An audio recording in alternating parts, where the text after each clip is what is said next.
Kwa majina naitwa Vanessa Malanga, ni mwanachuo katika chuo cha Uguzi na Ukungwa Korogwe. Vanessa, ni faida gani ya kijana anaipata kujiepusha na masuala ya rushwa? Inasaidia katika uwajibikaji wa viongozi katika nchi yetu, kwa sababu vijana wakileta uhamasishaji katika nchi, hata wale viongozi wataogopa kufanya rushwa ambayo inaenda kuleta madhara katika nchi yetu. Na kingine pia inasaidia kuleta haki na uadilifu, ambapo kila mtu anaweza kupata haki yake, anaweza kupata usawa bila upendeleo wowote. Pia inasaidia kuleta kizazi kinachoeleweka kijacho, kwa sababu kama sisi vijana tukisimama na tukiongoza nchi yetu katika hali iliyo sahihi, hata vizazi vijacho wakikuta misingi kama hiyo wataifuata.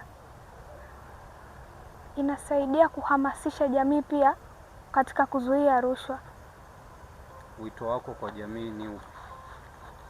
Ni kuhakikisha kila mtu anapata usawa katika vitu vyote anavyopatiwa katika nchi yetu. Kwa majina naitwa Musa Robert Samuel, natokea mkoa wa Tanga, wilaya ya Korogwe, mwanafunzi wa chuo cha Uguzi Korogwe. Nipo hapa kuongelea wajibu wa vijana katika mpango mkakati wa kupambana na kuzuia rushwa. We as a young peoples, we are responsible to fight against corruption. Ukiongelea about corruption is illegal behavior ambayo inapelekea kukosekana kwa maendeleo au haki au uaminifu baina ya jamii. Hivyo basi, sisi kama vijana tunatakiwa kutotoa au kupokea rushwa aina yoyote, kwa sababu unapopokea rushwa inapelekea kukosa haki au uaminifu baina ya jamii, na hata hivyo kupelekea kukosekana katika maendeleo katika jamii yenyewe. Lakini pia kutokushiriki katika udanganyifu wa aina yoyote, ufisadi wa mali zote.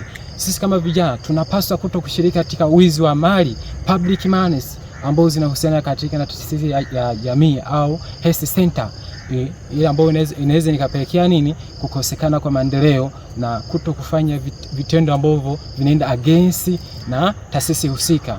Lakini pia kingine, sisi kama vijana tunahusika au tunawajibika kutoa ripoti sehemu husika kuhusiana na rushwa. Sisi kama vijana tunawajibika kutoa taarifa katika TAKUKURU au polisi kwa sehemu husika, ili kuweza kuzuia na jukumu zima la rushwa. Hivyo linaweza kupelekea kukosekana kukosekana kwa amani baina ya wananchi. Lakini pia kingine, sisi kama vijana we are responsible kufanya vitu maalum na kufanya vitendo ambavyo vinatakiwa viende sawa na jamii, kutokupokea vitu ambavyo au kupokea au kutoa kitu ambacho hakihusiani na taasisi yenyewe. Kauli mbiu ni kwamba kuongeza kasi ya kuimarisha uadilifu na kupambana rushwa barani Afrika siku hii ya leo. Kwa majina naitwa Hadi Martin, mkazi wa Korogwe. Hadi Martin, nini madhara ya rushwa katika jamii? Madhara ya rushwa katika jamii yako mengi sana, ila nitaelezea machache. Ambalo moja, madhara ya rushwa ni kuzorotesha uchumi. Tukizungumzia kuzorotesha uchumi, ni kwa habari ya pindi mtu anapofight kupata kitu, alafu mwingine anatoa kitu ili hicho kitu huyo mtu asifanikiwe kupata hicho kitu. Na tukilivyo hata kwenye maana nzima ya rushwa, ni mtu atoe kitu apate kitu asichostahili, kisichokuwa sehemu yake. Hiyo ndiyo maana ya rushwa. Kwa hiyo inapelekea kuzorotesha uchumi, lakini pia kukwamisha hata huduma za umma, huduma za kijamii. Hii ni kivipi? Pindi mfano unapokuwa hata hospitali, upo pale hospitali unahitajika kupata huduma fulani, lakini anatokea mwingine ana intervene au anaingilia wewe, anatoa baadhi ya fedha. Unakuta wewe ilikuwa maybe ni foleni yako kuingia katika huduma, ila anaanza yeye kuhudumiwa kabla yako, ambapo inaweza kapelekea maybe kifo na mambo mengine yanaweza katokea. Lakini pia kwa habari ya madhara ya rushwa katika jamii, hii inaweza kapelekea hata kuzorotesha uongozi pamoja na serikali. Viongozi na serikali wanapojihusisha katika rushwa, hii hupelekea wananchi kuwa na migogoro nao. Hivyo hawa viongozi watashindwa vizuri kushirikiana na hawa raia kuhusiana na kukamilisha mambo ya kijamii. Hivyo inaweza katokea taharuki na kukwamisha mambo ya kijamii kwa sababu ya rushwa baina ya viongozi. Kwa majina naitwa Wilmina Amala Wilson, mwanafunzi kutoka chuo cha Ukunga Korogwe. Vichocheo vya rushwa ndani ya jamii hususani kwa vijana ni kuhitaji kupata madaraka kwa haraka, ambapo vijana wanahitaji kupata madaraka kwa haraka ingawa wao hawajakuwa na ule uwezo wa kuweza kuwa katika yale madaraka, ambayo inapelekea wao kutoa rushwa ili waweze kuwa katika nafasi ile. Nyingine ni tamaa ya kupata utajiri, ambapo walio wengi wanajihusisha katika kutoa rushwa ili waweze kupata mali ambazo sio za halali, ambapo wanatoa rushwa ili waweze kupata biashara ambazo zinapelekea wao kujihusisha katika vitendo vya kutoa rushwa.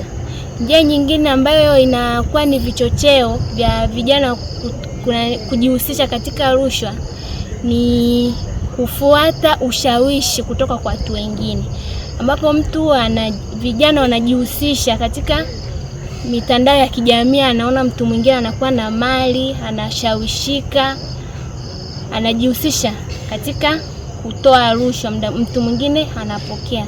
Kwa hiyo vijana wanahitaji kuwa waadilifu, kufuata sheria ili waweze kujiepusha na vitendo vya rushwa, ili waweze kujenga jamii iliyo bora na kupata mali zilizo sahihi kwa ajili ya maisha yao ya baadaye. Wito wako kwa vijana ambao wanakusikiliza na kuangalia sasa hivi ni upi kuhusiana na mambo ya rushwa? Wito wangu kwa vijana ni vijana tuamke, tupambane na rushwa. Ukimwona mtu anatoa rushwa, toa taarifa kwa TAKUKURU. Kwa majina naitwa Salim Amri Chamshama, ni mwalimu mlezi wa klabu ya wapinga rushwa shule ya sekondari Mfundia. Mwalimu Chamshama, unafikiri wajibu wa walezi au wazazi na walimu katika kuhakikisha maadili katika vijana yanaimarika ni nini hasa? Moja kwa moja tunalenga kwamba maadili tunapoyazungumzia tunazungumzia kwamba yaanzie katika ngazi ya chini. Maana yake tunaanzia katika ngazi ya jamii, kwamba wazazi na walezi wana wajibu wa kuhakikisha kabisa kwamba watoto wanakuwa na maadili yanayofaa. Maana yake wanapokuwa na maadili yanayofaa wanakuwa wanahamasika zaidi katika mapambano dhidi ya rushwa. Maana yake wazazi watakuwa wakiwaelimisha watoto wao madhara ya rushwa hususan katika taifa letu la Tanzania. Na tunapokuja katika ngazi ya walimu mashuleni, maana yake ni kwamba mtoto ametoka nyumbani tayari amepata maadili kwa wazazi wanampeleka shuleni katika ngazi ya shule ya msingi. Maana yake nao walimu wana wajibu wa kuhakikisha kwamba sasa wanaendeleza elimu ambayo mtoto ameipata kutoka kwa wazazi wake katika mapambano dhidi ya rushwa. Na tunapotoka katika ngazi ya shule ya msingi, basi tunaenda katika ngazi ya shule ya sekondari kama ambavyo mimi nipo. Wajibu wangu kama mwalimu mlezi pale shuleni ni kuhakikisha kwamba tunaanza kuwatengeneza vijana kuichukia rushwa. Maana yake hii itasaidia kwamba vijana watakapokuwa wamefanikiwa kusonga mbele na kuingia katika taasisi mbalimbali za serikali, tayari watakuwa wanaichukia rushwa na hivyo kupunguza wimbi la athari za rushwa katika maendeleo hususani katika taifa letu la Tanzania. Lakini pia tunapozungumzia swala la maadili, ni jukumu la kila mwananchi. Ni jukumu lako ndugu mwandishi, ni jukumu langu kuhakikisha kwamba watoto wetu hususani vijana, kwa sababu vijana ndio ambao wanaathirika pakubwa sana kuwa na tamaa za mali na mambo mengine. Kwa hiyo tutakapokuwa tukiwalea katika maadili yanayofaa, maana yake ni kwamba tatizo la rushwa litakuwa limekoma, kwa sababu hawa vijana ndio ambao tunawategemea sana, wakiwa na nguvu, wakiwa na utashi, wakiwa na elimu katika kuhakikisha kwamba jamii zao wenyewe, familia zao wenyewe pamoja na taifa kwa ujumla linapata maendeleo ambayo ni maendeleo endelevu.